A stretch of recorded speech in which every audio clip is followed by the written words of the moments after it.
Boa noite! Começa agora o Resumo Brasil. As notícias da semana você acompanha comigo, Priscila Mendes, e com a intérprete de Libras, Leide Mendes. Rússia ataca a Ucrânia e o mundo fica em alerta com os impactos da guerra entre os dois países. Vacina contra a Covid, produzida 100% em território nacional, já está pronta para ser aplicada nos brasileiros. E o novo documento de identificação que vai unificar o RG e o CPF. Quer se manter bem informado? Então continue com a gente!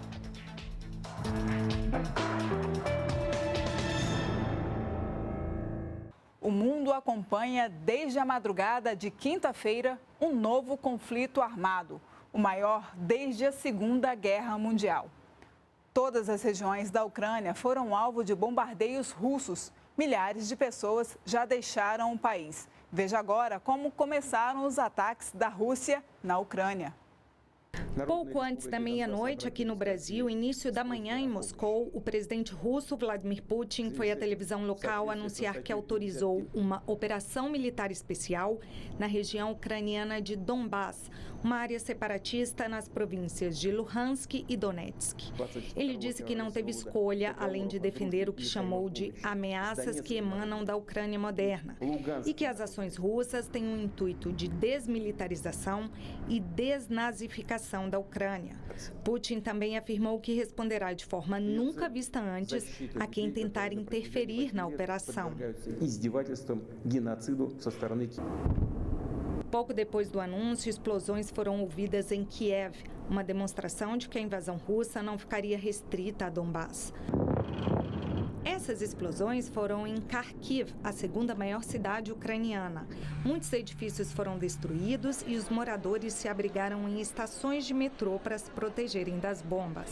O Alto Comissariado das Nações Unidas para Refugiados estima que mais de 100 mil pessoas já deixaram suas casas na Ucrânia e tentam atravessar a fronteira. Essa estudante conseguiu entrar na Polônia. Ela diz que não acredita que a Ucrânia consiga sair dessa sem ajuda internacional. Outros seguiram a pé para a Hungria. E a Moldávia afirmou que ao menos 4 mil ucranianos já entraram no país, a maioria mulheres e crianças. Várias nações condenaram o ataque da Rússia à Ucrânia. Vladimir Putin foi chamado de ditador e foi acusado de fazer uma guerra sem motivo para simplesmente ampliar as fronteiras.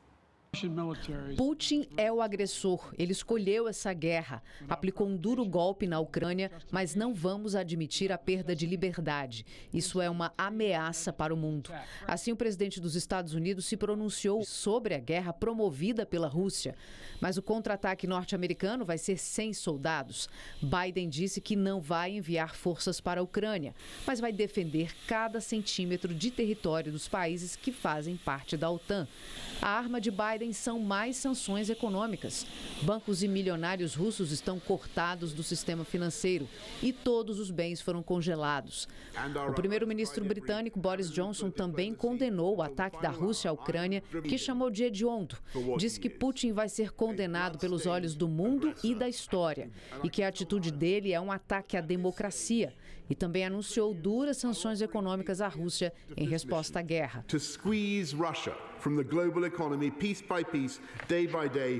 A presidente da Comissão Europeia, Ursula von der Leyen, engrossou a lista de sanções econômicas à Rússia. Bancos e ativos russos estão congelados. Ela explicou que essas medidas aumentariam a saída de capital, a inflação e gradualmente corroeriam a base industrial da Rússia. Já a China disse que não vê as sanções econômicas como melhor saída para o conflito e que espera que as partes envolvidas consigam se entender por meio do diálogo. O secretário-geral das Nações Unidas, Antônio Guterres, clamou ao presidente Putin que, em nome da humanidade, leve suas tropas de volta para a Rússia. A guerra na Ucrânia gera consequências para a economia global. Aqui no Brasil, os impactos podem ser sentidos em diferentes áreas, como os preços do petróleo e do trigo. Mas na avaliação de economistas, ainda é cedo para saber ao certo o impacto do conflito. A Rússia é um dos maiores produtores globais de petróleo e gás natural. Com o confronto, o barril do petróleo tipo Brent atingiu a maior cotação desde 2014, alta de 7,85% a mais de $105 o barril. Com a recente desvalorização do dólar, a Petrobras conseguiu conter novos reajustes. Mas o conflito pode causar impactos nos preços de outras commodities, além do petróleo. E a gente tem outros produtos que são muito importantes ali na região da Rússia e da Ucrânia, que vão certamente deixar de ser produzidos ou vão acabar tendo uma piora na produção, que vai se refletir no mercado mundial, especialmente o trigo e o milho, que são duas commodities também muito importantes para a pauta desses dois países, e eles acabam tendo uma grande parcela do mercado internacional na mão deles, né? No caso do trigo, 30% da venda de trigo para o resto do mundo acontece saindo da Rússia e da Ucrânia. A tragédia de Petrópolis, causada pelas chuvas, deixou pelo menos 210 mortos e as buscas ainda continuam na cidade. E além das perdas humanas, Petrópolis já contabiliza o prejuízo para a economia. Na região da Rua Tereza ficam 5 mil lojas e 600 confecções, que geram 30 mil empregos diretos e indiretos. João tem uma loja no local que ainda está suja de lama. Com medo de novas chuvas, ele decidiu ajudar a desentupir os bueiros da rua, que ficaram cobertos de terra. O nosso comércio volta a funcionar, não só para mim, mas que todo comerciante, né? Meus vizinhos aqui tiveram muito prejuízo. Felizmente eu estava dentro da loja, né? Consegui fazer alguma contenção, porque senão tinha perdido tudo também. Nesse centro comercial, todas as 64 lojas foram afetadas. No primeiro andar, ainda tem muita água e lixo.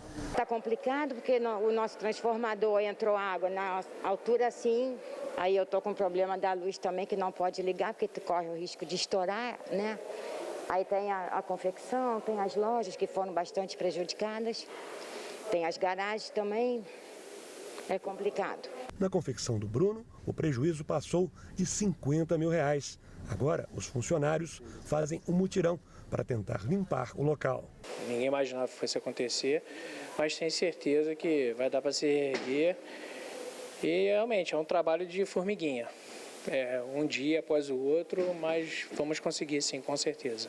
Um estudo realizado pela Firjan, Federação das Indústrias do Estado do Rio de Janeiro, revelou que 65% das empresas de Petrópolis sofreram algum tipo de prejuízo por causa da chuva. A previsão é de que a enchente vai provocar uma perda de 665 milhões de reais no produto interno bruto do município. Fazendo uma campanha de vender online e pedindo ajude Petrópolis com oração, com doação, porque o nosso medo não é hoje, amanhã. O que vai ser daqui a 2, 3 meses? Né? Porque as doações vão terminando e a gente vai estar aqui. A gente precisa disso. E todo ano, com as perdas e estragos provocados pelas chuvas em várias regiões do país, fica a pergunta: como autoridades podem prever e gerenciar riscos e estes desastres? Na reportagem da TV Paraná Turismo, um pouco sobre o trabalho da Defesa Civil, órgão fundamental nessa área. O trabalho aqui não para, funciona 24 horas todos os dias do ano. Os profissionais que atuam no SEGERD monitoram e analisam os dados de radares meteorológicos, que prevêem a ocorrência de chuvas, vendavais e a incidência de raios, por exemplo. Eles também ficam encarregados pela comunicação prévia de desastres naturais e possíveis riscos para os responsáveis de cada cidade do estado. Tudo para evitar danos e perigos para as pessoas. E mesmo depois da ocorrência, o centro auxilia as defesas municipais no trabalho de apoio. Inicialmente já vão ter sido enviadas essas informações de alerta para que a Defesa Civil do município se prepare. A partir do momento que a situação começa a ficar um pouco mais crítica no município, ele também já vai repassar essa informação, vai nos informar e o município dele, inclusive, vai ficar colorido no nosso mapa. E nosso plantão já vai entrar em contato imediatamente para verificar qual é a situação, se ele está precisando de ajuda, se ele está dando conta daquela situação. E se for necessário, nós vamos enviar equipes ou materiais que possam dar aquele suporte para esse município. A prevenção e a tecnologia são uma das principais aliadas para evitar tragédias. A Defesa Civil oferece um serviço em que as pessoas podem se cadastrar por mensagem de telefone para receber avisos. No ano passado, foram mais de 750 alertas que foram enviados para mais de 255 mil telefones. Atualmente, a Defesa Civil monitora 184 áreas de risco por todo o Paraná. Eles também são responsáveis pela verificação de locais de barragens, para evitar que ocorram tragédias que já aconteceram em outros estados. Tem novidade na luta contra a Covid. Nesta semana, a Fiocruz entregou as primeiras doses da vacina totalmente produzida aqui no Brasil. A conquista foi possível graças a um acordo de transferência de tecnologia entre o governo brasileiro e o laboratório AstraZeneca. A Agência Nacional de Vigilância Sanitária, Anvisa, aprovou o registro do imunizante em janeiro deste ano. Para isto, comparou as vacinas nacionais com as produzidas em outros países e confirmou que elas possuem a mesma eficácia, segurança e qualidade. A Fiocruz disponibiliza à sociedade brasileira, através do Ministério da Saúde, as primeiras doses da vacina 100% nacional para a Covid-19. O contrato celebrado entre Fiocruz e Ministério da Saúde prevê a entrega de 120 milhões de doses de vacinas da AstraZeneca até junho deste ano. São 60 milhões produzidas totalmente no Brasil e outras 60 milhões produzidas com matéria-prima importada. Duas propostas para reduzir os preços dos combustíveis no Brasil e evitar altas repentinas estão em análise pelo Senado Federal. Uma cria um fundo para estabilizar o preço do petróleo e derivados. A outra estabelece uma nova política de preços praticados no mercado brasileiro, fixando um valor para a cobrança do ICMS, o Imposto sobre Circulação de Mercadorias e Serviços. Os dois projetos trazem medidas para conter a alta de preços para o consumidor. Um deles prevê que o ICMS sobre os combustíveis seja pago uma única vez, com valor fixo em reais por litro e com a alíquota definida pelos próprios governadores de maneira uniforme. Essa regra altera o texto aprovado pelos deputados, que previa a cobrança de uma porcentagem sobre o valor final nas bombas. A proposta também estabelece que, enquanto as alíquotas não forem unificadas, a base de cálculo para a cobrança do imposto sobre o diesel e o biodiesel será a média do preço dos últimos 5 anos. O projeto ainda sugere que a taxação do ICMS seja feita em uma única fase da cadeia de produção. São respostas políticas para um problema econômico de grandes proporções. Por que eu acho que essas medidas elas são de eficácia limitada? Porque a magnitude do efeito, tanto do preço do barril de petróleo como do preço do dólar, né, a cotação do dólar, ele tem um peso, acaba tendo um peso muito maior do que essas questões de ICMS. Mas o fato é que o ICMS acaba sendo uma proporção do preço de venda, que acaba sendo dependente do preço de produção, que depende do petróleo, do álcool anidro e do preço do dólar.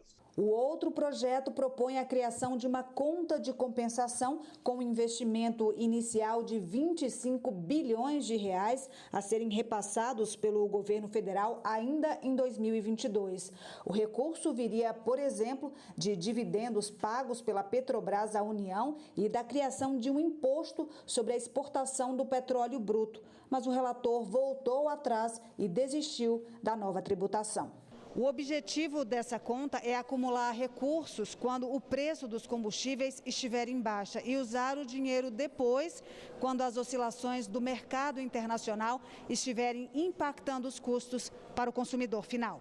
O texto também amplia de 5,5 para cerca de 11 milhões o número de beneficiários do Auxílio Gás, programa do governo federal, com um impacto estimado de quase 2 bilhões de reais. Como essa política do Auxílio Gás, ela atinge pessoas, ela tem uma focalização melhor, ela atinge quem realmente é pobre e precisa, eu sou menos rigoroso. Eu continuo achando que, do ponto de vista fiscal, é um problema. Agora, ela pelo menos ela atinge quem precisa de fato, né? O ministro do Supremo Tribunal Federal, Edson Fachin, assumiu a presidência do Tribunal Superior Eleitoral. O ministro Alexandre de Moraes foi empossado como vice-presidente. O ministro Edson Fachin assume no lugar do ministro Luiz Roberto Barroso, que ficou 2 anos no cargo. Fachin conduz a presidência até agosto de 2022, quando completará 4 anos como integrante efetivo do TSE. Depois disso, será substituído pelo vice, o ministro Alexandre de Moraes, que vai comandar as eleições deste ano, em outubro, onde serão eleitos o presidente da República, governadores, senadores, deputados federais, estaduais e distritais. Advogado de carreira, Fachin ficou conhecido por apresentar novas teses envolvendo o direito civil e de família. Desde 2015, é ministro do Supremo Tribunal Federal. Daqui a pouco, logo após um rápido intervalo, você vai ver uma campanha da Sociedade Brasileira de Psiquiatria contra o bullying. Não saia daí, voltamos já.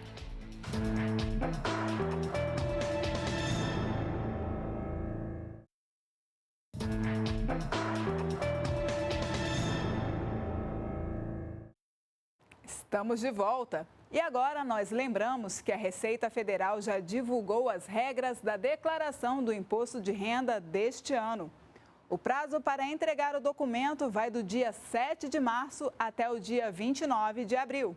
Fazer a declaração do imposto de renda no início do prazo evita contratempos e também é condição para receber a restituição logo nos primeiros lotes. Tem prioridade para receber o valor da restituição os idosos, pessoas com deficiência ou doença grave e professores. Depois, a fila segue a data de entrega. Quem envia a declaração primeiro, recebe primeiro. Aqueles que querem receber logo, o ideal é reunir com antecedência a documentação necessária. Os principais documentos que devem estar à mão são CPF e dados do titular e dos dependentes, informes de rendimento, como de salário, instituições financeiras, aluguéis e herança, dados de imóveis, veículos, contas correntes e aplicações, além de informações de dívidas feitas ou pagas no ano passado. Outros documentos importantes são recibos de pagamentos dedutíveis, com o CNPJ da empresa emissora. Entram nessa lista previdência social e privada, plano de saúde, despesas médicas, odontológicas e com educação. E ainda, desde o ano passado,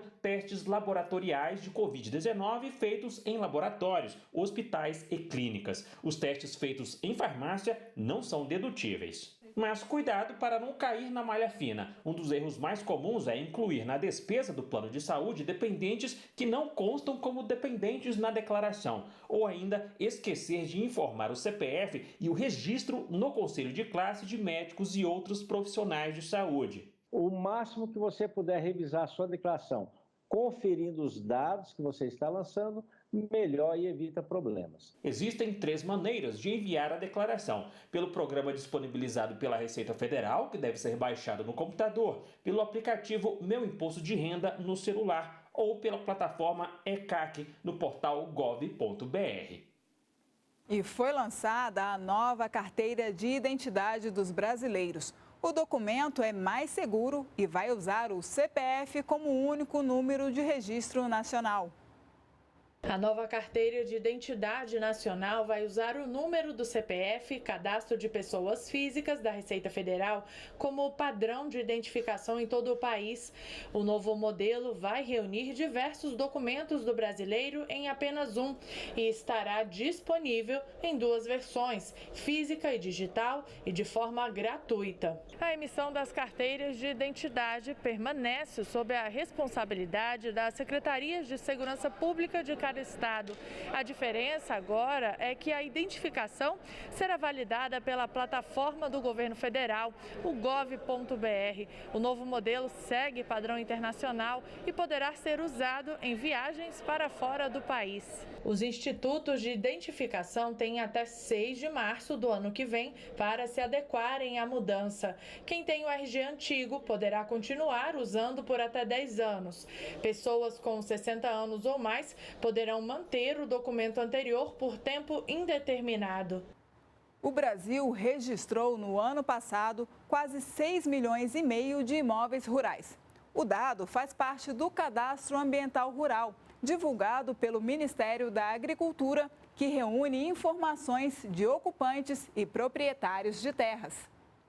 O Cadastro Ambiental Rural, o CAR, é um registro obrigatório para todos os imóveis rurais. Com ele, é possível integrar informações ambientais das propriedades de posses rurais, compondo a base de dados para o monitoramento e o planejamento ambiental e econômico. O último boletim do Serviço Florestal registrou que no final de 2021, 6.480.000 propriedades foram declaradas. É certamente a maior ferramenta que o Brasil tem hoje de gestão territorial e de acompanhamento da regularidade ambiental das propriedades rurais. O cadastro ambiental é uma certidão de regularidade que abrange imóveis rurais, territórios de povos tradicionais e assentamentos da reforma agrária. Além de garantir áreas de preservação, prevenir e combater o desmatamento, o registro traz uma série de benefícios para o pequeno produtor, como tranquilidade, segurança jurídica e ainda acesso às linhas de crédito do governo. O sistema é coordenado pelo Ministério da Agricultura e facilita a vida do proprietário rural na obtenção de licenças ambientais, dispensando o registro em matrícula de reservas legais no interior das propriedades. Todo o procedimento para essa regularização poderá ser feito online. Delete essa ideia. Esse é o tema da campanha contra o bullying da Associação Brasileira de Psiquiatria. Caracterizado como uma agressão repetida e intencional, o bullying traz consequências psicológicas tanto para quem é vítima quanto para quem pratica. Nessa roda de conversa em uma escola em Brasília, a opinião é unânime. Todos já foram afetados de alguma forma pelo bullying ou pelo cyberbullying. Ele me falou que eu era gordo, né? E etc. Teve mais outras coisas também. Eu tinha acabado de entrar na escola e aí eu tentando fazer amizade, tinha um grupinho de meninas que eu queria fazer amizade com elas e elas falaram que só podia entrar meninas que tivessem cabelo liso. E aí eu cheguei em casa para minha mãe falando que eu queria alisar meu cabelo. Em 2019, uma pesquisa da Faculdade de Medicina da Universidade de São Paulo com adolescentes revelou que 29% dos alunos entrevistados já foram vítimas de bullying. É necessário a gente perceber, algumas características das vítimas, como isolamento social, dificuldade na escola com queda do rendimento escolar, sintomas depressivos, sintomas ansiosos, Então a gente tem uma mudança de comportamento muito perceptível, muito visível. Eu pedi ajuda para os meus pais notaram também, meus professores notaram também, e com o tempo eles foram me fazendo enxergar isso de outra forma. E eu superei isso. O bullying não é uma prática exclusiva do ambiente escolar. Com a pandemia e o mundo mais conectado, esse tipo de assédio ganhou novos contornos, migrou para a internet e tem tido números cada vez mais alarmantes. De acordo com o IBGE, 1 em cada 10 adolescentes já se sentiu ameaçado, ofendido ou humilhado em redes sociais ou aplicativos. Desde 2015, a Lei de Combate à Intimidação Sistemática caracteriza o que é bullying e cyberbullying e estabelece estratégias para acabar com esse tipo de assédio e violência. E o trabalho que vem sendo executado nas escolas já é visível nas novas gerações. É notório que quem comete bullying já sofreu bullying, essas abusações, ou não tem uma relação muito boa em casa, com os parentes próximos e tal. Então nós devemos acolher a vítima e quem pratica. Na nossa idade há muitas comparações, então quando você sofre um bullying, acaba que você se sente muito mal e isso pode levar para a vida inteira. A sustentabilidade é a maneira mais segura de promover o desenvolvimento da região amazônica. A comunidade ribeirinha do Tumbira, localizada às margens do Rio Negro, a 60 quilômetros de Manaus, é uma prova de sucesso desta receita. Vamos ver agora na reportagem da nossa afiliada, a TV Encontro das Águas. Subindo estas escadas, fica a comunidade do Tumbira, dentro da Reserva de Desenvolvimento Sustentável do Rio Negro, na região metropolitana de Iranduba. Aqui vivem 35 famílias, são mais de 100 pessoas. A FAS, Fundação Amazonas Sustentável, chegou na comunidade em 2009. De lá para cá, toda essa estrutura foi criada com o objetivo de proporcionar um desenvolvimento socioeconômico que não agredisse a natureza. Hoje, esta é uma unidade exemplo de gestão sustentável. Por exemplo, neste local acontece todo o atendimento básico de saúde, mas a técnica de enfermagem Maria Augusta não trabalha sozinha. Através de uma parceria junto à Universidade Estadual do Amazonas e com a Telesaúde, atendimentos que necessitam de médicos especialistas podem ser realizados. Não é só um atendimento simples, atendimento completo, principalmente a orientação para a gente, né? Que às vezes a gente não sabe como suceder alguma coisa, e a orientação é a coisa mais importante que tem para a gente achar um caminho para chegar no médico ou na cidade. Outra área que recebe um olhar especial é a educação. Nas salas de aula, são mais de 40 alunos que têm acesso ao material disponibilizado pelo Centro de Mídias da Secretaria Estadual de Educação. Cada criança aqui tem a oportunidade de conhecer na prática o que é lecionado. E o melhor, toda essa parte é feita com base em tarefas rotineiras da comunidade. E não só no aprendizado, como, por exemplo, no desenvolvimento social deles na sala de aula. Alguns alunos que antes dos projetos conta-turnos eram tímidos, não conseguiu, agora ele já tem já consegue se soltar em sala de aula, né? Em meio à floresta amazônica, a comunidade do Tumbira se mantém de pé junto com a floresta. A edição do Resumo Brasil de hoje chegou ao fim. Obrigada pela companhia e lembre-se que temos um encontro marcado no próximo sábado, 21h. Fique agora com imagens de uma exposição em São Paulo que comemora em um único espaço o bicentenário da independência do Brasil e o centenário da Semana de Arte Moderna. Tchau e até semana que vem.